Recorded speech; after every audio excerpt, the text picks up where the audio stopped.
Priyanka ji Canada से। राधे राधे गुरुजी, आपके चरणों में दंडवत प्रणाम। गुरुजी, श्री जी की कृपा से 1 साल हो गया जब से हम दोनों पति पत्नी आपको पूरा दिन जब भी थोड़ा भी समय मिलता है रोज सुनते हैं। तब से हमारी जिंदगी ही बदल गई। हमने मांस मदिरा सब कुछ छोड़ दिया। गुरुदेव, मेरा मन मुझे बहुत आनंद देता है जब श्री जी की कृपा से हम गरीबों और जरूरतमंद लोगों की सहायता करते हैं। तो क्या गुरुजी सिर्फ दिल से लोगों की मदद करने से भगवत प्राप्ति हो जाएगी? हो जाएगी, लेकिन उनमें भगवत भावना, अपने में कर्ता भाव नहीं कि मैं बहुत धनवान हूं, मैं सुखी हूं तो मैं इन गरीबों बेचारों को देता हूं। इससे पुण्य कर्म बनेगा, भगवत प्राप्ति नहीं होगी। इसी में वो मेरे भगवान कितने कृपालु हैं, इन रूपों में आकर मुझे सेवा दे रहे हैं, पक्का भगवत प्राप्ति हो जाएगी, पक्का भगवत प्राप्ति हो जाएगी। देखो, हम बंधे किसमें हैं समझना है, स्वसुख वांछा में। प्राणों का पोषण, देह का पोषण, इंद्रियों का पोषण और मन के अनुसार विचरण संसार के भोगों में, यही बंधन है, यही बंधन है। जब हम प्राप्त सुख सुविधा का भगवत भाव से दूसरों को समर्पित करते तो दीयम वस्तु गोविंदम तुभ्यमेव समर्पये, आपकी दी हुई वस्तु आपको समर्पित है, इससे भगवत प्राप्ति होती है। अपनी वस्तु जब हम दूसरे को देते हैं तो उससे पुण्य होता है, वो कई गुना बढ़ के मिलेगा। 100 की जगह आपको 10,000 मिल सकता है, लेकिन भगवत प्राप्ति नहीं हो सकती, वो शुभ कर्म बना। लेकिन भगवत प्राप्ति के लिए भगवत भाव आवश्यक है। जैसे माता पिता की सेवा, परिवार की सेवा, सब आ सकते हैं उसी में, इससे थोड़ी भगवत प्राप्ति होती है। उनमें भगवत भावना करके फिर उनकी सेवा करना, तब भगवत प्राप्ति। अच्युत भावना विहीन शुभ कर्म हो सकता है, वो भगवत प्राप्ति करने में समर्थ नहीं। अर्थात भगवत भावना विहीन कर्म वो शुभ कर्म हो सकता है, लेकिन वो भगवत प्राप्ति कराने में समर्थ नहीं। भगवत भावना युक्त एक छोटा सा भी कर्म आपको अध्यात्म में ऊंचे पहुंचा देगा।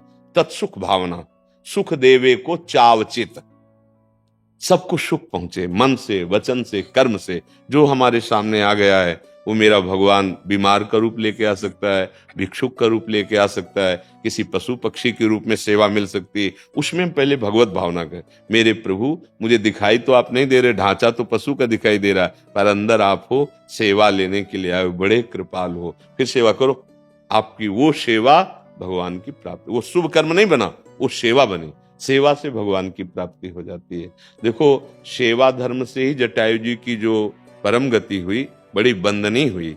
उन्होंने जानकी जी की रक्षा के लिए अपने प्राणों का मोह त्याग करके बड़ा बलि समर्थ रावण से युद्ध किया और बड़ी शरीर की दुर्दशा उसने कर दी, चंद्रहास के द्वारा काट कर पंख और बहुत घायल कर दिया।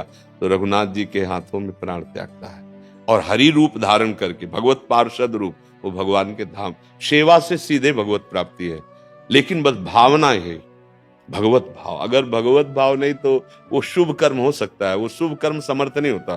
शुभ और अशुभ कर्म, अशुभ कर्म लोहे की जंजीर, शुभ कर्म सोने की जंजीर, बंधन दोनों से प्राप्त होता है।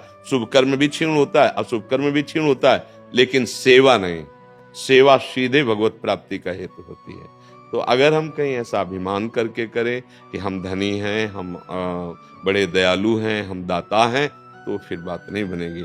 भगवान कहते हैं अद्वेष्टा सर्वभूतानां मैत्रा करुण एव च, करुणा करो पर निर्ममो निरहंकारा, ममता रहित होकर, अहंकार रहित होकर, ये भगवत प्राप्ति का स्वरूप है। हम जिसकी सेवा कर रहे हैं उससे ममता नहीं है, उसमें भगवान का भाव है।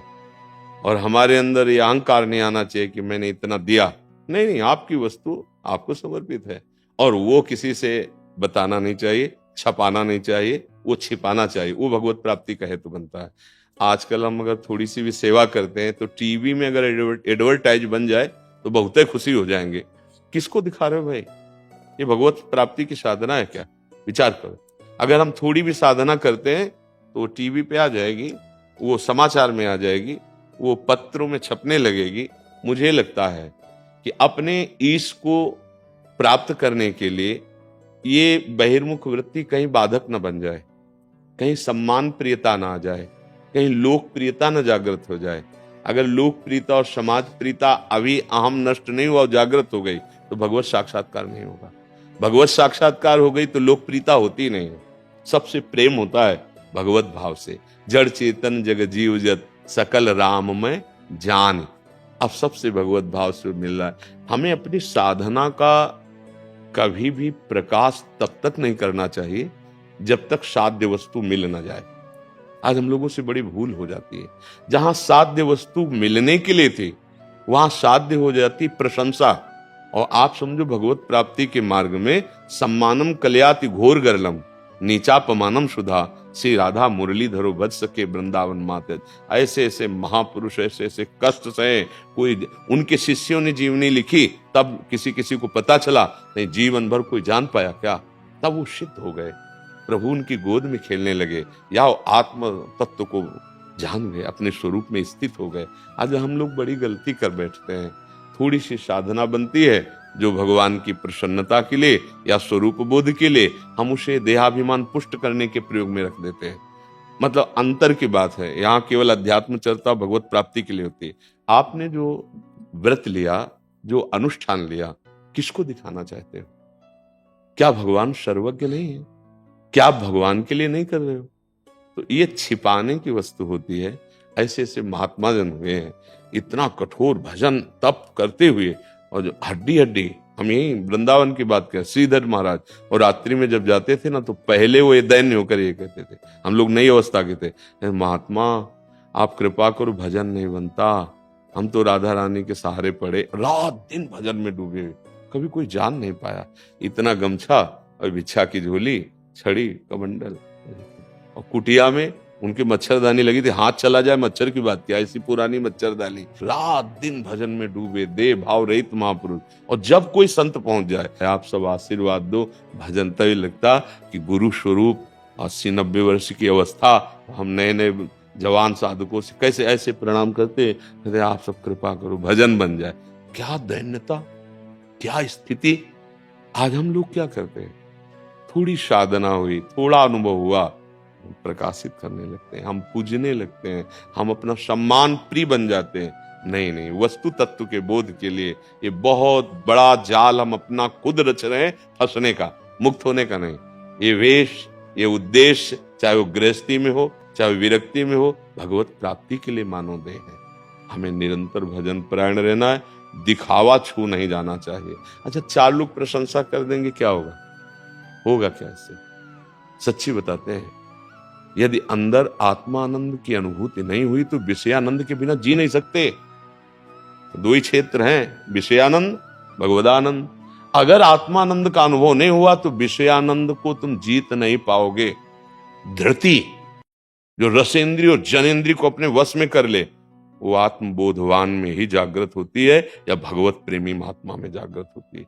तब तक डरना चाहिए समाज से, क्योंकि हमारी क्षमता नहीं है कि इनके आकर्षण को, इनके सम्मान को हम सह सके। हमारा देहाभिमान पुष्ट हो जाएगा।